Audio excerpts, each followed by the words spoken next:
নমস্কার বন্ধুরা।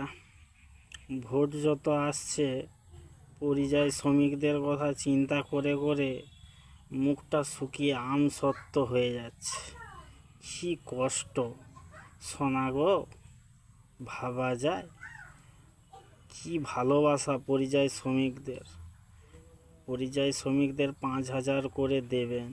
বাবা, পরিযায়ী শ্রমিকরা এবারে 5,000 করে পেলে তাদের ভাত কাপড়ের চিন্তা করতে হবে না, ছেলে মেয়েদের লেখাপড়ার কথাও চিন্তা করতে হবে না, তাদের ভবিষ্যতের কথাও চিন্তা করতে হবে না।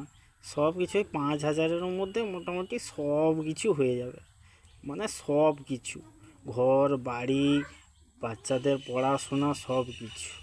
মানে এই ধান্দায় পড়লে পরিযায়ী শ্রমিকদেরও গলায় দড়ি নিয়ে ঝুলতে হবে। এই হচ্ছে আমাদের রাজ্যের অবস্থা।